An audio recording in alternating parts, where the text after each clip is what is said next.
CPM-ന് വമ്പൻ തിരിച്ചടി കിട്ടിക്കൊണ്ടിരിക്കുകയാണ്. പലതരത്തിലുള്ള പ്രശ്നങ്ങൾ അഭിമുഖീകരിച്ചുകൊണ്ടിരിക്കുകയാണ്. CPM-ലെ വമ്പന്മാരെ ഒക്കെ തന്നെ 2021 മുതൽ ഒരു മൂലയ്ക്ക് ഒതുക്കിയിരുത്താനുള്ള ശ്രമമാണ് കണ്ടുവരുന്നത്. 2021 മാറ്റി നിർത്തിയ പ്രഗത്ഭന്മാരായ ചിലരാണ്, ഒന്ന് തോമസ് ഐസക്, മറ്റൊന്ന് ജി സുധാകരൻ. ഇവർ രണ്ടുപേരും ആലപ്പുഴയുടെ പ്രധാനികൾ തന്നെയാണ്. ഐസക്കിനെ പിന്നീട് 24 ലോക്സഭാ തെരഞ്ഞെടുപ്പിൽ പത്തനംതിട്ടയിൽ കൊണ്ടുവന്ന് നിർത്തുകയുണ്ടായി.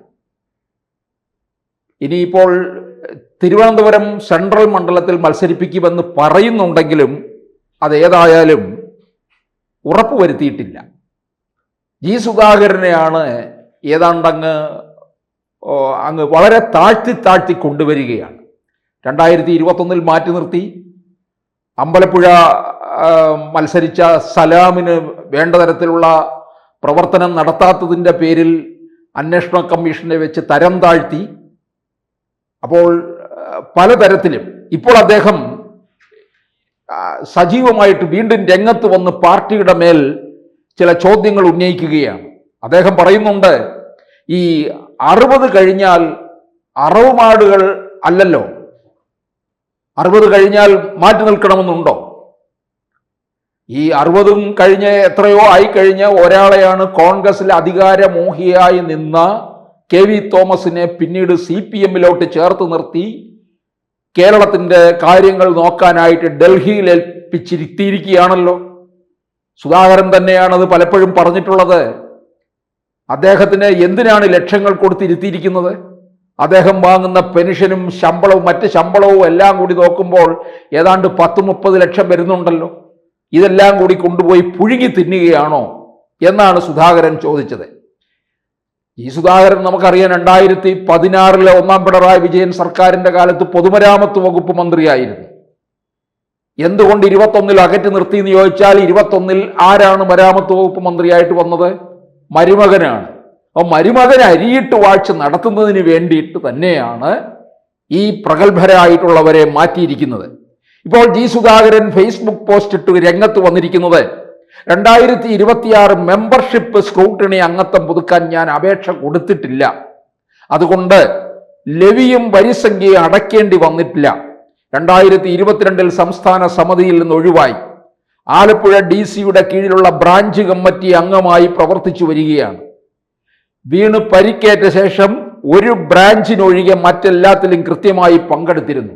43 വർഷത്തെ സംസ്ഥാന കമ്മിറ്റി അംഗത്വത്തിന് ശേഷം ബ്രാഞ്ചിൽ വന്ന് പ്രവർത്തിച്ചപ്പോൾ എങ്ങനെയുണ്ടെന്ന് ഒരു തവണ പോലും ജില്ലാ സെക്രട്ടറി അന്വേഷിച്ചില്ല, പരാതിയില്ല. 63 വർഷക്കാലത്തെ പാർട്ടി അംഗത്വ ചരിത്രമുള്ള എനിക്ക് പൊതുപരിപാടികളൊന്നും ജില്ലാ സെക്രട്ടറി കഴിഞ്ഞ 5 വർഷക്കാലം നൽകിയിട്ടില്ല. എന്തിനേറെ പറയുന്നു, അടിയന്തരാവസ്ഥയുടെ 50ാം വാർഷിക എൻ്റെ വീടിന് അടുത്തുള്ള EMS ഹാളിൽ വെച്ചാണ് നടത്തിയപ്പോൾ അടിയന്തരാവസ്ഥയുടെ ആദ്യകാലത്ത് തന്നെ നിരോധനം ലംഘിച്ച് പ്രകടനം നടത്തി അറസ്റ്റും ജയിൽവാസവും ലോക്കപ്പ് മർദ്ദനവും ഒക്കെ അനുഭവിച്ച് ജയിലിൽ ജീവിച്ചിരിക്കുന്ന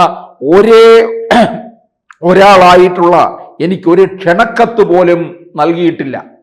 അതെ, അന്നത്തെ കാലത്ത് അടിയന്തരാവസ്ഥയുടെ ആ ഒരു ഇരയായി മാറി നിൽക്കുന്നതിൽ, ജീവിച്ചിരിക്കുന്നതിൽ ഒരാൾ മാത്രമാണ് ജി സുധാകരൻ. അതിൽ പോലും ഇദ്ദേഹത്തെ പങ്കെടുപ്പിക്കാതെ മാറ്റി നിർത്തി എന്നുള്ളതാണ്. എൻ്റെ അച്ഛനെ വരെ ആക്ഷേപിച്ച ഒരു LC മെമ്പർ പോസ്റ്റ് ഇട്ടു. അദ്ദേഹം ജില്ലാ കമ്മിറ്റി അംഗത്തിൻ്റെ ഉറ്റ ശിഷ്യനാണ്. ഇതെല്ലാം നേരിട്ട് കഴിഞ്ഞ 5 വർഷങ്ങളായി ഇവിടെ ഞാൻ പാർട്ടിയിൽ തുടരുകയാണ്. ഒരു പ്രലോഭനത്തിനും കീഴടങ്ങിയിട്ടില്ല.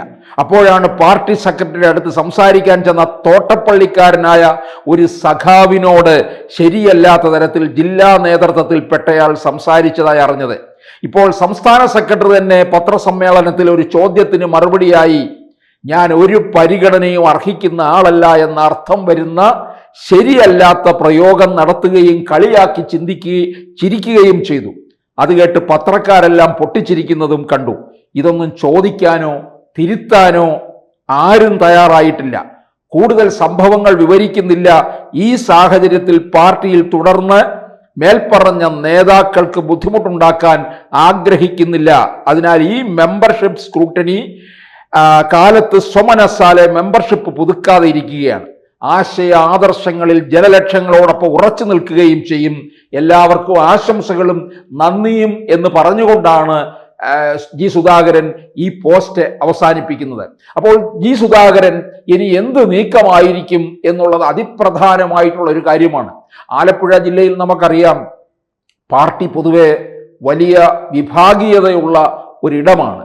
വിപ്ലവ വീര്യത്തിൻ്റെ മണ്ണുള്ള ഇടമാണെങ്കിലും വിഭാഗീയത കൊടികുത്തി വാഴുകയും ചെയ്യുന്നുണ്ട്. ജി സുധാകരനെ പോലുള്ള ഒരാളെ 2021 തെരഞ്ഞെടുപ്പ് മുതൽ മാറ്റി നിർത്തി കൊണ്ടുവരികയാണ്. 2026 നമുക്കറിയാം വീണ്ടും മത്സര രംഗത്തേക്ക് കൊണ്ടുവരില്ല. ഇപ്പോൾ തന്നെ പല പ്രഗത്ഭരെയും മാറ്റി നിർത്തിയിരിക്കുകയാണ്. കെ ശൈലജയോടെ ചെയ്തത് എന്താണ്? കെ ശൈലജയ്ക്ക് മത്സരിക്കണമെന്നുണ്ടെങ്കിൽ പേരാവൂരിലേക്ക് പോവുക എന്ന് പറഞ്ഞ് കോൺഗ്രസിന്റെ ക്യാമ്പിലേക്കാണ് എടുത്തു തള്ളിയിരിക്കുന്നത്. വേണമെന്നുണ്ടെങ്കിൽ അവിടെ അധ്വാനിച്ച് വിയർത്തൊലിച്ച് വിജയിച്ചു വരൂ എന്നാണ് പറഞ്ഞിരിക്കുന്നത്. അപ്പോൾ വേണ്ടി വന്നാൽ ഇത്തരത്തിലുള്ള വമ്പന്മാരെ എല്ലാം തന്നെ വെട്ടി അകറ്റുക എന്നുള്ളതാണ് പാർട്ടി ലക്ഷ്യമിടുന്നത്.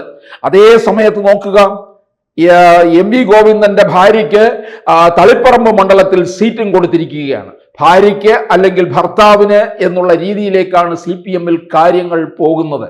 ആ അവസരത്തിലാണ് ജി സുധാകരന് അവഗണനയുടെ മേൽ അവഗണനയുമായിട്ടാണ് പാർട്ടി മുമ്പോട്ട് പോകുന്നത്. ഇത് ആലപ്പുഴയിൽ കനത്ത തിരിച്ചടി പാർട്ടിക്ക് ഉണ്ടാക്കും എന്നുള്ളത് ഉറപ്പാണ്. പ്രത്യേകിച്ച് ആലപ്പുഴ ജില്ലയിലെ ആലപ്പുഴ പാർലമെന്റ് മണ്ഡലത്തിൽ തന്നെ BJPയുടെ ഒരു കടന്നുകയറ്റം നമ്മൾ 2024 ലോക്സഭാ തെരഞ്ഞെടുപ്പിൽ കണ്ടതാണ്. ശോഭാ സുരേന്ദ്രൻ അവിടെ ഉണ്ടാക്കിയ ഒരു മുന്നേറ്റം, അത് ഏറ്റവും കൂടുതൽ ക്ഷതമേൽപ്പിച്ചത് CPM-ന് തന്നെയാണ്. അവിടെ CPM-ന്റെ വോട്ടുകൾ തന്നെയാണ്, ഈഴവ വോട്ടുകൾ തന്നെയാണ് BJP കൊണ്ടുപോയതും എന്നുള്ളതും കൃത്യമായി അറിയാവുന്ന കാര്യം തന്നെയാണ്. ഇനിയിപ്പോൾ ഒരുപക്ഷെ BJP അല്ലെന്നുണ്ടെങ്കിൽ UDF ജി സുധാകരനെ സമീപിച്ചേക്കാം. ഈ സുധാകരന് വേണ്ടിയിട്ട് ഒരുപക്ഷെ ആലപ്പുഴയിൽ സീറ്റ് തന്നെ ഒഴിച്ചിടാനും അവർ തയ്യാറാകും എന്നുള്ളത് ഉറപ്പാണ്. കാരണം പലയിടങ്ങളിലും നമ്മൾ കണ്ടതാണ്, ഈ VD സതീശന്റെ പുതുയുഗ യാത്ര വരുമ്പോൾ പലയിടങ്ങളിലും CPM-ൽ നിന്ന് LDF-ൽ നിന്ന് മുന്നണി വിട്ട് UDF-ലേക്ക് വരുന്നത് നമ്മൾ കണ്ടതാണ്. അപ്പൊ ഇതിന്റെ പി ശശി പോലും പാർട്ടിയോട് അകൽച്ച പാലിച്ചു നിൽക്കുകയാണ്. അതുപോലെ തന്നെ VS അച്യുതാനന്ദന്റെ PA ആയിരുന്നിട്ടുള്ള സുരേഷ്, തിരുവനന്തപുരത്ത് കഴക്കൂട്ടത്ത് പ്രേംകുമാർ ചലച്ചിത്ര നടൻ, ചലച്ചിത്ര അക്കാദമി ചെയർമാൻ ആയിരുന്ന ഇവരെല്ലാം തന്നെ പാർട്ടിയുമായിട്ട് അകൽച്ച പ്രഖ്യാപിച്ചു തന്നെ നിൽക്കുകയാണ്. എന്തായാലും ഈ സുധാകരന്റെ ഈ ഫേസ്ബുക്ക് പോസ്റ്റും അതിനെ തുടർന്ന് ഉണ്ടായിക്കൊണ്ടിരിക്കുന്ന ഈ ചർച്ചകളുമെല്ലാം തന്നെ മറ്റൊരു തരത്തിലേക്ക് കാര്യങ്ങൾ മാറ്റും. സുധാകരൻ ഇവിടെ 2-1 തീർച്ചപ്പെടുത്തും എന്നുള്ളത് ഉറപ്പാണ്. കൂടുതൽ വാർത്തകളും വിശേഷങ്ങളും നിങ്ങളിലേക്ക് എത്താൻ ABC മലയാളം സബ്സ്ക്രൈബ് ചെയ്യുക, ബെൽ ബട്ടണും അമർത്തുക.